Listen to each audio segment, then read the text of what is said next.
di mo kayang isipin eh, di mo kayang ma-imagine na yung sa tadyang kukuha at biglang magiging tao. Doon pa lang parang napaka ang hirap ng i-imagine nun.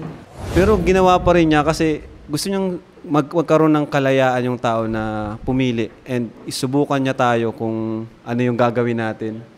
'Di ba? Kumbaga kung tutusin pwede niyang kontrolin na lang tayo and ganun lang pero si Lord ay pinakita niya kung sino siya. Para tingalain siya, para ipalaganap ang kanyang ginagawa. Maniwala at huwag magduda dahil lahat ng nakita ay totoo. Nagbalik tayo sa pinakasimula kung saan nagsimula lahat. Ngayon naman po, Genesis chapter 2 verse 2 to 24 tayo. Pagkatapos, ginawa ng Panginoong Yahweh ang tao mula sa alabok. Hiningahan niya sa ilong at nagkaroon ito ng buhay. Then, balikan niyo po yung verse 18. Matapos gawin ang lahat ng ito, sinabi ng Panginoong Yahweh, hindi mabuti na mag-isa ang tao. Bibigyan ko siya ng isang angkop na makakasama at makakatulong. Kaya mula sa lupa ay lumikha ang Panginoong Yahweh ng mga hayop na sa parang at mga ibon sa himpapawid. Dinala niya ang mga ito sa tao upang ipaubaya rito ang pagbibigay ng pangalan sa mga iyon. Verse 21 naman po tayo. Let's jump. Verse 21. Kaya't pinatulog ng Panginoong Yahweh ang tao, samantalang nahihimbing, kinuha niya ang isang tadyang nito at pinaghilom ang laman sa tapat niyon. Ang tadyang na ito ay ginawa niyang isang babae at dinala niya ito sa lalaki. Sinabi ng lalaki, sa wakas, narito ang isang tulad ko, laman ng aking laman, buto ng aking buto. Babae ang itatawag sa kanya sapagkat sa lalaki siya'y kinuha. Thank you, Lord, for the reading of your word. Sa atin pong pagbabasa, dyan lang sa ating binasa muna tayo mag-uusap. What can you say about God dyan po sa ating binasa? Ano po siya, powerful po siya masyado dahil hiningaan lang po ng ilong niya, makakapagbuhay siya ng tao. doon sa nabasa ko, si Lord talaga, no, ang creator natin, ang hilig sumubok ng tao. Hilig niyang subukin yung tao kasi kung tutusin, pwede naman siyang wag nang maglagay ng halaman na nagbibigay ng kaalaman saka yung kasalanan, 'di ba? Pero ginawa pa rin niya kasi gusto niyang magkaroon ng kalayaan yung tao na pumili and isubukan niya tayo kung ano yung gagawin natin. 'Di ba? Kumbaga kung tutusin, pwede niyang kontrolin na lang tayo and ganun lang. Pero si Lord talaga, hilig niyang bigyan tayo ng challenges. Hanggang ngayon, lahat tayo, di natin alam, sinusubukan tayo ni Lord kung hanggang saan yung pananampalataya natin. Kung maniniwala ba tayo sa Kanya at sa mga desisyon natin, kung siya yung susundin natin. Simula pa lang, yun na yung ginawa niya. So, sa kasamaang palad, pinili ng taong magkasala kaysa sumunod kay Lord at magtiwala. Kaya yun, simula pa lang andun na yung kaya sana maging aware din tayo sa mga pagsubok na binibigay sa atin ni Lord. Dapat mas piliin talaga natin na manampalataya at maniwala sa Kanya. Sobrang sobrang talino niya, di natin kaya umabot dun sa thinking niya. Dun sa level niya kasi isipin mo, kung di mo kayang isipin eh, di mo kayang ma-imagine na yung sa tadyang kukuha at biglang magiging tao. Doon pa lang parang napaka ang hirap ng i-imagine nun. Tapos, yun nga, grabe siya talaga yung creator ng lahat ng living things, non-living things. Ganun po siya ka-powerful. And yun, di lang doon, syempre, planado niya talaga lahat. Kaya sobrang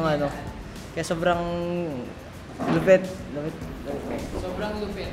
Parang siya, organized. Talagang hindi siya gumawa ng isang bagay na walang pakinabang. Yung mitikuloso. Parang yung details, Uy.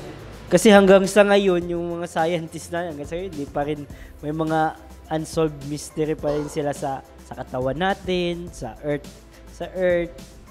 tapos napaka pati yung pagpangalan sa babae, lalaki pala ang parang si lalaki yung nag-decide na babae ang tatawag sa babae. Si Adan yung So, grabe yung binibigay niya sa ating freedom. Freedom na parang isa sa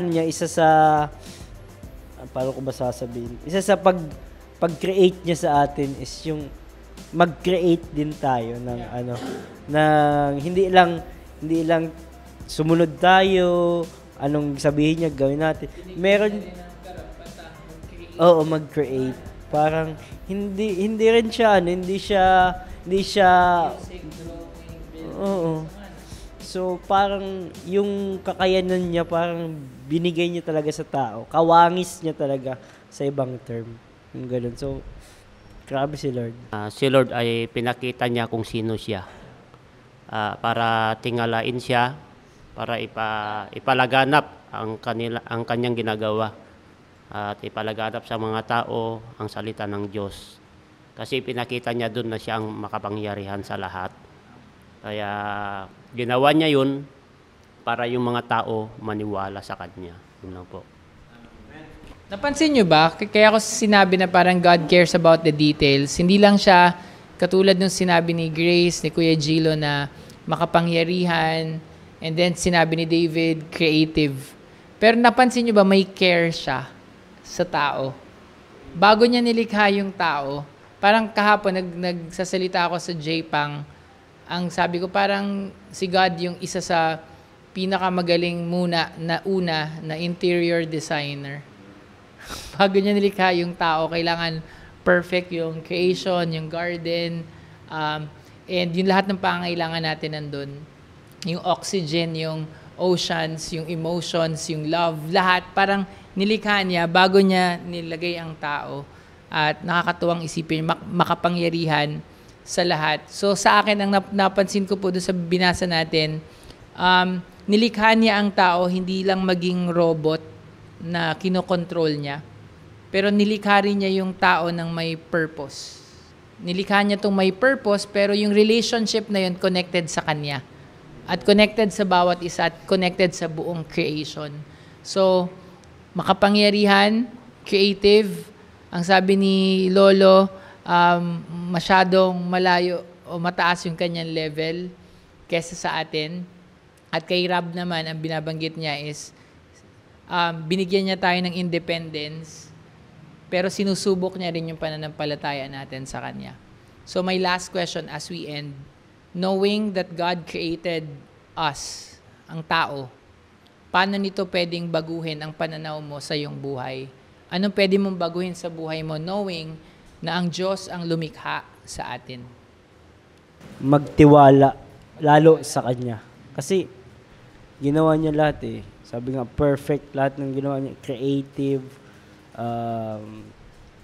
Tulad nung sinabi ni Rab, sinusubok niya, mahilig siya magsubok. So,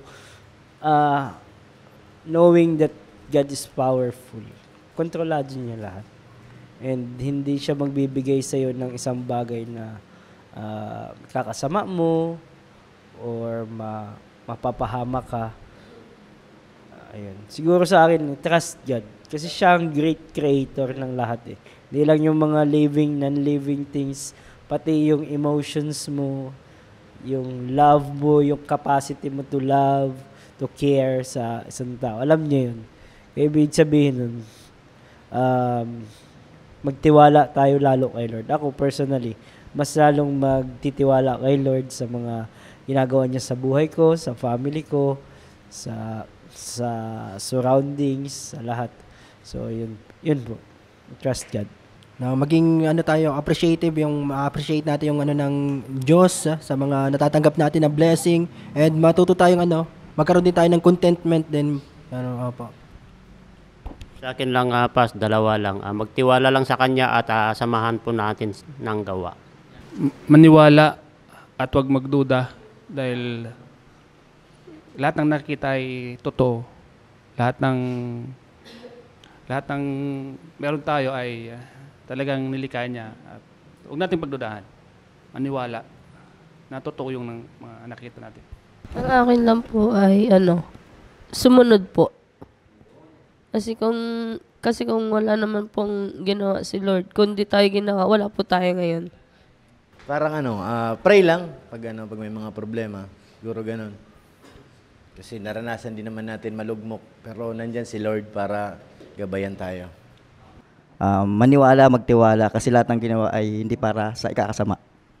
Ako pa, since from the beginning, di ko naman question si Lord kung ano yung pagkakakilala ko sa Kanya. So ngayon, parang siya nang bahala sa mangyayari sa akin. Tiwala lang ako kay Lord. Actually, yung verse kanina, isa po siya sa nag-aano sa akin na bibigay ng relief and ng peace po. Kasi may mga bagay po talaga na na may mga pinagdadaanan. Alos lahat naman po, pero pag naalala mo po na nasa pudor ka ni Lord, katulad nga dun sa verse kanina, lahat siya organized, kumbaga planado lahat. Kaya dun sa point na yun, pag naisip mo na parang walang-wala ka na, malungkot ka, maiisip mo na, magkakaroon ka ng peace kasi planado. Kumbaga, alam ni Lord yung kailangan mo, alam niya yung bibigay, and alam niya na kaya mo yung pagdadaanan mo yun. And yung pinagdadaanan mo may plano yun. Kaya, yun po, magkakaroon ka ng peace sa basta sumusunod ka kay Lord, nasa pudor ka ni Lord, nasa bisig ka niya, magkakaroon ka lagi ng peace kahit anong pinagdaanan mo.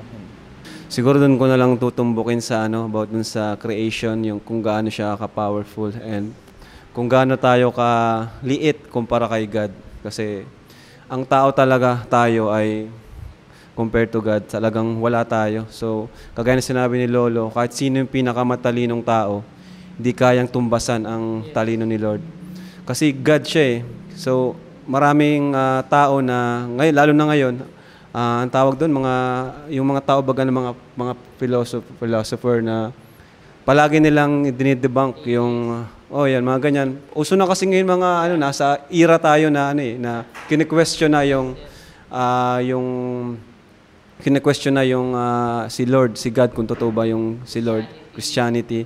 Unlike before na talagang may sobrang takot natin sa Panginoon. Pero ngayon, ang dami na kahit mga kabataan, yung feeling cool na hindi naniniwala sa Diyos. Pero dun pa lang sa creation, yun yung sa akin na talagang walang makakatumbas kay Lord. Kasi kung may tao na malalaman kung saan nagmula si Lord, kung sinong gumawa sa Kanya, hindi na yun. Parang sobrang binaba nila yung God na ibig sabihin pati tao kaya siyang kayang alamin kung saan siya nagmula. So ibig sabihin yung God na sinasamba talaga natin ay walang makakaalam. Kaya ang lang talaga yung mga sinabi nila David na magtiwala lang tayo sa Kanya kasi kahit anong isip mo, kahit anong pag-aaral mo, di mo alam kung saan nagmula si Lord, kung ano. Kasi isipin mo, imagine na from talaga from zero, paano nyo naisip gumawa ng tao? Di ba? Paano nyo naisip gumawa ng tao na may dalawang mata, may dalawang tenga, ilong? Sobrang hirap po nun. Kaya yun po, yun na lang inano ko kasi doon sa nabasa ko kanina, grabe ang ni Lord, talagang napaka-talino, creative. At yun, di ba pwede naman siyang gumawa ng tao na maraming mata, maraming di ba? Siya talagang lahat iba talaga, iba po talaga. Yun yung talagang mind-blowing sa akin eh. Mind-blowing talaga kasi from scratch, from zero. Paano naisip gumawa ng ganito na may puno, may mga Kaya yun po, sobrang powerful talaga at walang hihigit kay Lord na kinikilala nating Panginoon. Tatlong bagay na ipinagpasalamat ko. Yung unang-una, sundin mo yung kautusan ng Panginoon. Huwag kang lumiis doon. Pangalawa, ipagpatuloy yung kanyang kabaitan sa pamamagitan pag-share ng inyong blessings. At huwag magdamot sa kapwa. At sundin ang lahat ng kanyang kautusan at huwag gumawa ng kalikuan. Salamat po. God deserves yung worship. Kasi siya yung creator, siya yung giver of life. At knowing na ganun nga yun, parang deserve niya yung ating pagsamba, yung buhay natin. Sa akin, ang nakita ko dito, God is great, God is holy, ang ganda ng creation, kaso ang tao ang nagkasala. So sa akin, kaya ako na kay Jesus kasi wala akong ibang kakayahan para iligtas ang sarili ko, baguhin ang sarili ko, wala akong kapangyarihan na hihigit sa Kanya. Kailangan ko si Jesus sa buhay ko. Naniniwala ko sa Kanyang ginawa, sa Kanyang pangako, at yun yung nakikita ko na pinakarason kung bakit ako nasa poder ng Diyos. Kasi nung pinakita niya yung pagmamahal sa akin, doon ko nakita na wala akong ibang pwedeng gawin. Hindi ko kayang bayaran, hindi ko kayang baguhin ang sarili ko. Hindi ko kayang May pinapanood po ako kahapon, parang may tungkol siya sa redemption. Ang sabi, wala kang ibang pwedeng gawing kabutihan para bayaran ang lahat ng ginawa mong masama o krimen in the past.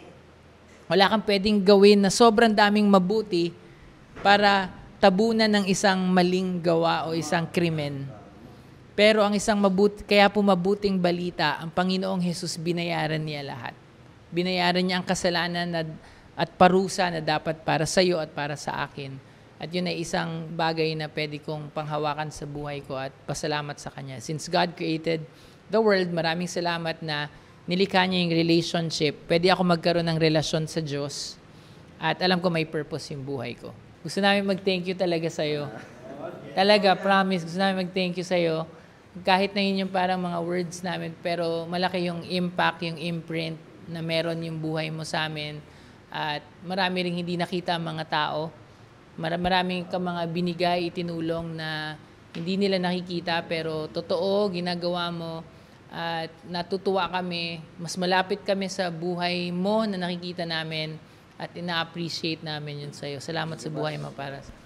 Sige, ma-pray ako. Sige, pray po tayo. Lord, thank you, Lord, sa oras na ito. At patuloy, Panginoon, na nandito kami, sinisik ka at pinag-aaral ng salita, Lord, sa tulong, Panginoon, ng iyong lingkod na si Pastor E.R. Thank you, Lord, sa buhay niya kasi di siya nagsasawa na maglingkod at magpagamit sa iyo, Lord, para mas palaganapin, Panginoon, ang iyong salita. Lord, thank you, Lord, sa team ko na sobrang pagkakatiwalaan, Lord. Salamat sa kanila, Lord, dahil sila yung inilapit nyo sa akin para Lord, maging karamay ko sa lahat ng bagay, maging katulong ko sa lahat ng bagay, Lord. Sana po, Lord God, I pray, Lord, na mas kilalanin ka pa nila, mas isik ka pa, Lord, sa araw-araw at magkaroon sila ng uhaw, Panginoon, sa iyong salita, Lord.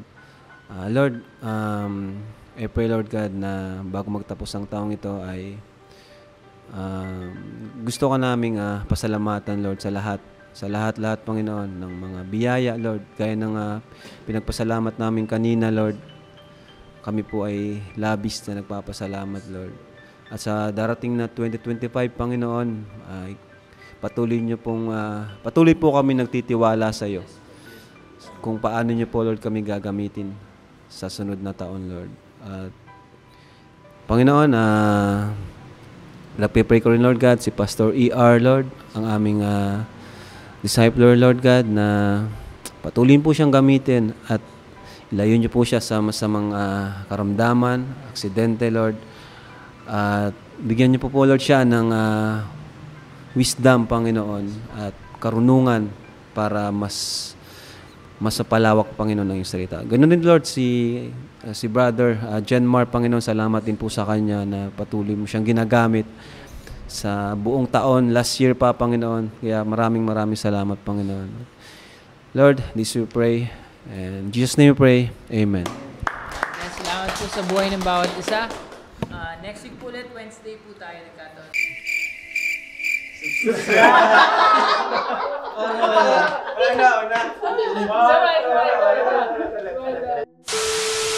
Please subscribe! YouTuber. Salamat po sa inyo. Thank you.